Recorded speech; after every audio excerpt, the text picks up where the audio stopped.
오늘 말씀 보겠습니다. 오늘 말씀은 로마서 12장 1절 말씀 되겠습니다. 로마서 12장 1절.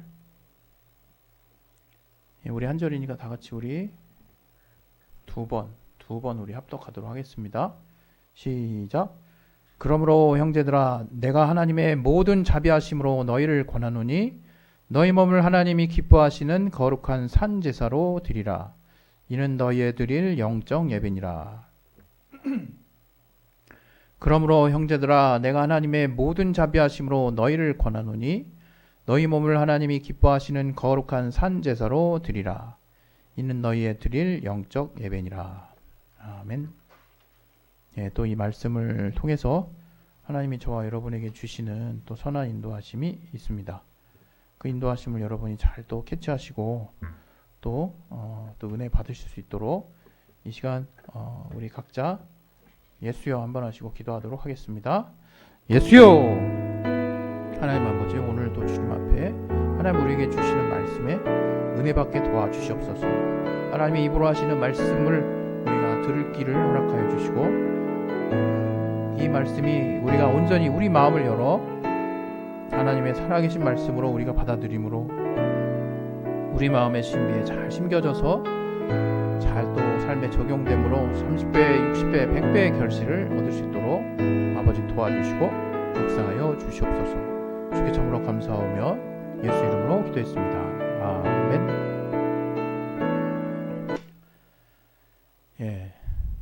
오늘은 특별히 이 나라를 위해서 헌신하신 그 순국 선열들, 또 우리의 이 복음을 위해서 자신의 몸을 초계와 같이 내던진 많은 선교사, 또 헌신, 또 희생하신 분들을 기리는 6월 달에 특별하게 헌신에 대한 주제로 여러분과 또 함께 이 시간을 함께 하도록 하겠습니다. 오늘 설교 제목은요. 오늘 설교 제목은 거룩한 산 제사입니다. 거룩한 산 제사. 이 말씀을 가지고 제가 설교를 여러 번 했기 때문에 기본적으로 이것이 무엇을 의미하는지 어느 정도는 우리가 알고 있지 않을까 저는 그렇게 기대하는데요. 오늘은 특별히 이 헌신의 의미에 대해서 다시 한번 생각하는 어떤 의미에서 입장에서 이 본문을 한번 봤으면 합니다. 헌신이란 뭘까? 헌신이란 너무나 그 한자 용어의 그 해석을 보면 너무 간단하죠. 바칠 헌 몸신. 몸을 바친다는 얘기죠. 그러니까 제사의 어떤 의미를 내포하고 있는 어떤 그런 생각도 들 수 있고요. 제사를 제외하고서라도 헌신이라는 단어는 요즘에는 많이 쓰이진 않지만 누구누구의 헌신적인 사랑 이런 어떤 표현들을 통해서 헌신이 어떤 걸 의미하는지 아마 모르는 사람은 이제 성장하신 분 중엔 별로 없을 거예요. 근데 이 몸을 바친다라는 게 이게 어떤 의미인지를 우리가 아주 명료하고 간단하게 더욱 이제 알 수 있기 때문에 이 헌신이라는 그 단어가 우리에게 주는 그 무게감이랄까요? 우리에게 전달하는 그 부담감은 압도적으로 이제 우리가 이 헌신이라는 단어를 단지 머리로 아는 것보다 비단 우리가 그것을 체험하지 않았다 할지라도 그 압도적인 무게감은 어쩔 수가 없는 것 같습니다. 그런데 이 성경을 보면 이러한 헌신에 대한 내용이 많이 나와 있거든요. 이 헌신을 성경적으로 조금 이제 풀어서 이제 설명을 한다 그러면 그것은 다름 아니라 어떤 우리의 힘과 우리의 열정, 또 우리의 마음, 또 우리의 모든 뜻을 다해서 이 하나님을 사랑한다라고 하는 것을 우리는 헌신적인 주님을 향한 사랑이라고, 또 헌신에 담긴 어떤 의미로 성경적으로 풀 수 있을 것 같습니다. 그렇다면 저도 그랬거든요. 저도 예수님 믿고 얼마 안 돼서 교회에서 이제 헌신이란 이야기를 하더라고요. 또 제가 있었을 때는 이제 헌신하는 달이 있었어요. 또 헌신하는 날이 있었어요. 그때 물질적인 부분에 정말 힘에 지나도록 이렇게 헌신하는 어떤 그런 모습도 있었는데요. 이 헌신, 그러니까 그야말로 몸을 바치다. 이게 다른 말로 표현하면 아까도 말했지만 마음과 뜻을 다해서 온 정성을 다해서 힘을 다해서 이렇게 주님을 사랑하는 모습의 최종판이 뭐겠어요? 내 목숨까지라도 주님을 위해서 내어 바칠 수 있는 그런 정도의 사랑을 다한다. 뭐 이런 의미로 사실 받아들여지거든요. 그런데 좀 전에도 말씀드렸듯이 기독교는 왜 이러한 헌신을 요구하는 것일까? 또 과연 이러한 헌신을, 이 헌신이라는 의미를 제대로 알고 있는 사람이라면 과연 이러한 헌신을 우리는 할 수 있을까? 보이지 않는 하나님께 우리의 지금 믿음의 어떤 수준에서 여러 가지 이제 궁금증, 여러 가지 뭐랄까요? 질문이 나와 내 자신에게, 내 주변에 나오지 않을까 싶어요. 여러분이 이 기독교에서 이 헌신적인 어떤 헌신을 요구한다라고 하는 것을 이 성경에 분명히 너희 몸을 오늘도 막 거의 뭐 헌신적인 말씀이죠. 거룩한 산제소로 드리라고 하니까 우리 몸 자체를. 이것을 왜 요구할까에 대해서 아직 명확한 답을 갖고 있지 않다면 오늘 다시 한번 우리가 미처 알고 있었지만 또 까먹거나 또는 아직 잘 모르는 어떤 분들이 계시다면 한번 생각을 해봤으면 하는 마음입니다. 사실 결론을 놓고 얘기하면 주님이 우리에게 헌신을 요구하셨느냐라는 질문에 저는 그러지 않았다라고 말씀을 드리고 싶어요. 많은 오해가 있을 수 있는 표현인데, 왜냐하면 이 헌신이라고 하는 건, 또 기독교에서 제가 알게 된 헌신이라고 하는 것은 거의 100% 자발적인 거거든요. 또 설득을 당해서도 아니에요. 교육을 받아서도 아니에요. 또 잘 몰랐는데 내가 알게 돼가지고 헌신이 필요하구나 이런 것도 사실 아니에요. 엄밀한 의미에서. 우리가 하나님을, 보이지 않는 하나님을 알게 되는 것도 이 믿음을 통해서 알게 되는 것처럼 이제 단지 믿음을 통해서 하나님을 아는 것 수준에서 머무르는 것이 아니라 우리가 하나님과의 관계를 지속하고 관계를 이렇게 계속해서 가지다 보면 또 우리가 주님께 요구하는 게 있고 하나님의 응답이 있고 또 우리의 삶에 개입하신 하나님을 체험하게 되고 성경에 나타난 하나님의 우리 인류를 향하신, 좀 더 구체적으로 좀 더 개별적으로는 나를 향하신 하나님의 은혜를 성령의 어떤 체험을 통해 또 기도의 응답을 통해 또 하나님의 어떤 도우시는 돕는 자들을 통해서 어떤 형태로든 내가 알게 되면, 성령의 역사죠. 그렇게 해서 알게 되면 저는 확신 있게 여러분들에게 말씀을 드리는데 그 어느 누구도 예외 없이 강제적으로 또는 누군가가 하라고 해서 또는 내가 이제 뭔가 교육받아 가지고 알게 돼서 헌신하는 사람은 없지 않을까 생각을 하고요. 또 그 헌신의 분량은 정해져 있는 것도 아니에요. 뭐 이렇게 하면 정말 이 헌신이 적은 건 아닐까, 이렇게 하면 너무 과한 건 아닐까, 이런 생각을 사실 하기도 어려울 정도로 내가 헌신하는 그 순간만큼은 나의 몸과 나의 시간과 나의 노력과 나의 또 재능, 나의 재능 기부라고 하죠.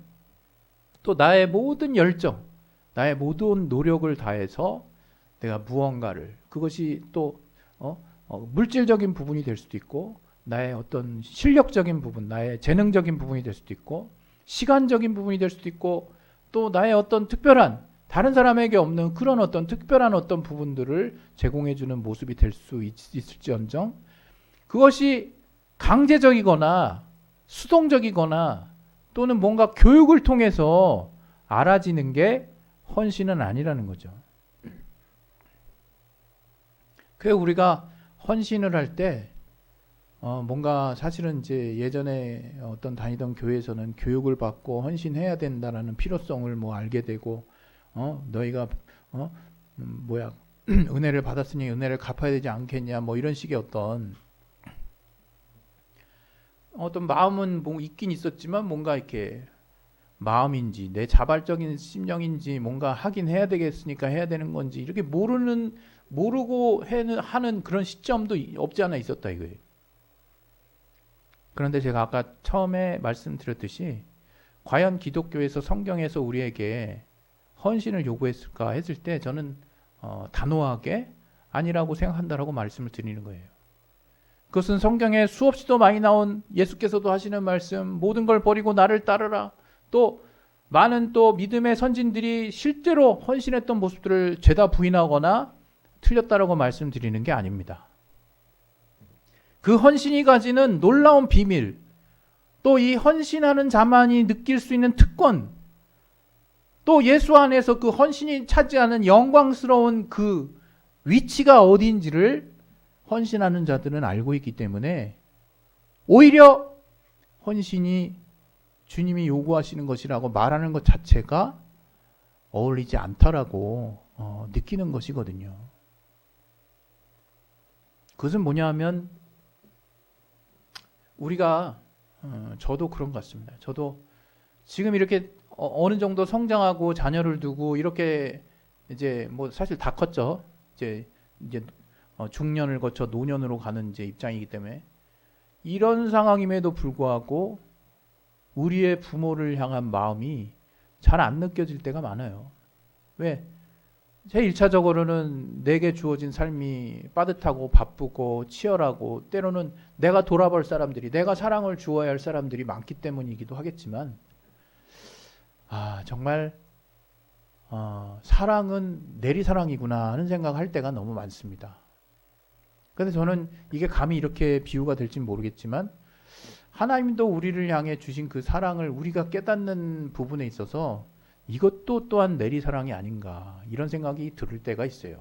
왜냐하면 우리는 너무 지멋대로거든요. 또 하나님이 도대체 뭘 주셨길래 하나님 도대체 준 게 뭐 있냐고, 하나님이 내게 하신 게 뭐 있냐고 따질 줄은 열심히 알았지, 이미 내게 주어진 것, 하나님이 내게 하신 일들에 대해서는 내가 마음을 잠시 진정하고, 또는 잠시 한 발짝 뒤로 물러서서, 또 성령의 내 안에 깨닫게 하시는 그 음성을 들으려고 내가 마음을 정말 잠잠히 하고 하나님의 말씀 안에 내가 순종하는 마음의 자세를 가지기 전까지 하나도 알 수 없거든요.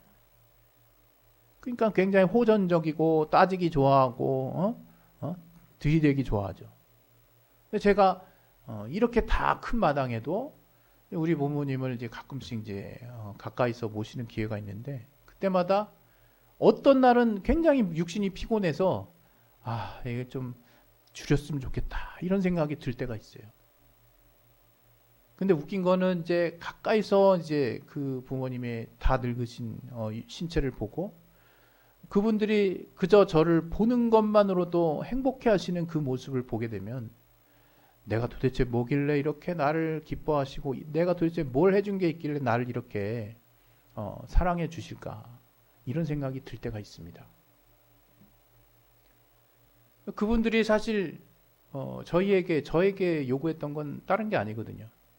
건강하게 잘 살고 그냥 보고 싶을 때 얼굴 보여주고, 어쩌면 그게 다예요. 어쩌면 사실 저를 위해서는 제가 어렸을 때 사실 몸이 굉장히 약했기 때문에 죽을 고비도 몇 번 넘기고, 정말 많은 사랑과 노력과 헌신으로 저를, 우리 또 삼형제를 키워주셨거든요. 어떤 헌신이 정말 투입됐는지는 상상을 못해요, 사실. 왜? 기억이 안 나니까. 그러나 정말 많은 헌신과 돌아봄을 통해서 제가 겨우 이렇게 사람 모양 갖추게 된 거거든요.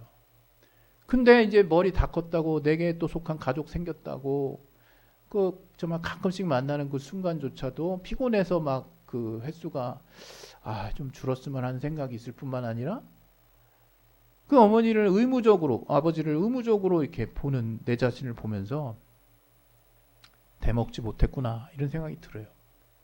그런데 감사하게도 제가 어쨌든 이제 그 함께하면서 가끔씩 느껴지는 것은 우리 어머니 아버지가 나를 위해서 그렇게 큰 헌신을 하셨었지라고 그나마 깨닫게 해주신다 이거예요. 그때 이제 정말 버르장머리 없는 생각들을 싹 다 내 안에서 없애버리죠. 정말 내가 이렇게까지 클 수 있었던 거는 정말 그런 순간들마다 그 위기를 극복하게 해주시고 자신보다는 나를 위해서 자신을 다 내어놓으신 그 헌신적인 사랑이 있었지 이런 생각을 이제 하게 된다 이거예요. 가끔씩 뭐 자주 하지도 않아요. 가끔씩 이렇게 머리가 한참 크고 자녀까지 낳고 가족을 이룬 이제 뭔가 철이 들어도 한참 들었을 만한 이 나이에도 그냥 가끔 생각한다 이거 가끔. 정말 누군가는 그랬어요. 부모님이 돌아가신 후에야 내가 했던 행동들이 후회된다고. 그 말이 정말 의미가 있는 걸까 정말 싶은 그를 제가 탓하는 영상을 보면서도 저도 그러고 있진 않을까 생각이 듭니다. 솔직히. 좀 옆으로 빗나간 것 같지만 우리 하나님에 대한 사랑을 우리가 깨닫게 될 때도 그런 후회와 그런 어떤 뭐랄까요? 아쉬움을, 안타까움을 갖지 않았으면 좋겠습니다. 하나님은 감사하게도 영원히 우리와 함께 하실 뿐만 아니라 이제 우리 안에 함께 하신 우리 영혼에 함께 거하고 계신 거룩한 영혼으로 거룩한 성령으로 우리를 어떻게 사랑하셨는지를 깨닫게 해주세요. 우리가 마음만 먹으면 우리가 마음만 열면 우리가 하나님을 좀만 알려고 하는 의지만 쓸 수 있으면 그 하나님을 우리는 깨달아야 된다 이거예요. 오늘 이 설교 제목이 거룩한 산 제사라고 그랬죠. 거룩한 산 제사. 이게 뭐냐? 오늘 본문에 나와 있어요. 이게 사실은 여기 제가 여러 번 여러분들에게 말씀을 드린 내용이라 이제 아시는 분은 알겠지만 너희 몸을 하나님이 기뻐하시는 거룩한 산 제사로 드리라. 이는 너희의 드릴 영적 예배니라. 이게 거룩한 산 제사라는 그 표현도 어울리지 않는다라고 저는 이제 생각을 하거든요. 제사는 죽음을 의미해요. 왜냐? 특히 이스라엘의 제사, 이스라엘의 제사를 아는 사람들은 어떤 사람이 자기 지은 죄를 어쨌든 하나님 앞에 사함받고 그리고 그 하나님을 배우려고 한다면 그 제사장 앞에 가서 꼭 짐승을 죽여서 그 피를 쏟게 해야 돼요. 그 짐승이 내 죄값을 대신 치르고 죽는 거거든요. 그래서 제사를 치르는 그 옛날에 그 회막 앞에 있는 그 제사 지르는 그 장면은 예전에 제가 들었을 때 피비린내 나는 살육의 현장이라 그랬어요. 양과 염소가 계속 죽어나가죠. 아주 진짜 피비린내 나는 살육의 현장이라 그랬어요. 그런데 그런 험악한 모습과는 별개로 그러한 죽음을 통해서 나는 죄 없이 함을 받고 이제 하나님을 뵙는 예배가 뭡니까? 하나님을 뵙는 거예요. 근데 하나님은 거룩하신 분이라 죄가 있는 상태로는 하나님 배울 수가 없어. 그래서 우리가 하나님께 나아갈 때 내 죄를 대신 속해줄, 내 죄를 대신 짊어질 짐승을 죽여서 그 피를 가지고 이제 단 사면에 뿌리고 하나님께 나아갈 수 있는 담력을 얻는 거예요. 그게 옛날 이스라엘의 제사였다 이거예요. 그러니까 여기 오늘 본문의 내용을 보면 너희 몸을 하나님이 기뻐하시는 거룩한 산 제사로 드리라. 그러니까 우리 몸을 드린다고 얘기했거든요. 우리 몸을. 근데 그 내 몸을 드릴 때 내 몸을 드리는 제사의 순간은 그러면 나를 드리는 거니까 그 내가 죽어야 되는 거거든요. 근데 우리에게는 뭐가 있어요? 복음이 있다 이거 복음이. 내 죄를 대신해서 영원한 속죄의 제물이 되신 예수 그리스도가 있다 이거예요. 예수님의 십자가의 보혈, 예수님의 피의 그 효력을 이제 영적인 이제 믿음, 이제 내가 믿음만 가지고 있으면 그 예수님이 내 죄를 사해 주셨다라는 그 예수님의 엄청난 사건을 내가 받아들이기만 하면 대속 제물이 우리 앞에 항상 마련되는 거예요. 내가 하나님 다시 그 말은 무슨 얘기예요? 내가 이제 항상 죄 없는 거룩한 신분으로 하나님을 배울 수 있는 자격이 예수를 믿는 믿음이 있다면 영원히 생긴다 이거예요. 그러니까 주님이 대신 죽어주심으로 우리가 주님을 만날 수 있는 그런 어떤 엄청난 은혜, 엄청난 특권을 우리가 얻는 거거든요.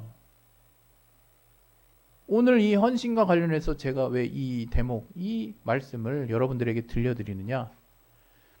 우리의 날마다의 하나님과 함께하는 하나님의 자녀로서의 삶의 여정은 매 순간 예수의 피가 없이는 이루어질 수 없는, 매 순간 하나님의 아들의 헌신적인 죽음의 효력이 없이는 우리는 도무지 한순간도 주님을 만나 배울 수 없고 그분의 응답을 받을 수 있고 주님과 받을 수 없고 주님과 함께 할 수 없고 주님의 기도 응답을 받을 수 없고 그러한 정말 암울 그 자체의 상황이 될 수밖에 없는, 그래서 우리가 예수 보혈의 은혜를 따라서 하나님의 자녀가 된 그 사건 자체가 날마다 우리는 내가 대신 제물 되어야 하는데 주님이 나 대신 제물 되어서 나는 제사하러 주님 앞에 나아가지만 이제 나 대신 죽어주실 분이 계심으로 나는 살아있는 제사를 날마다 드리는, 그러므로 말미암아 이제 나는 믿음이라고 하는 영적인 요소를 통해서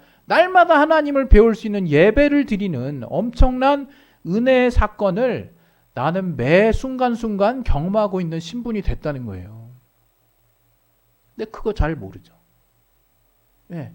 제가 앞서 부모의 사랑을 자식들이 잘 깨닫지 못하는 것처럼 우리가 또 하나님의 사랑을 성령의 인도하심, 또 우리가 하나님을 향한 또 우리의 어떤 작은 의지라도 우리가 최소한 써서 그 믿음으로 하나님을 좀 알고자 하는 그 마음 안에서 하나님이 우리 안에 그분의 사랑을 알게 해주실 텐데 잘 모른다 이거예요 우리가.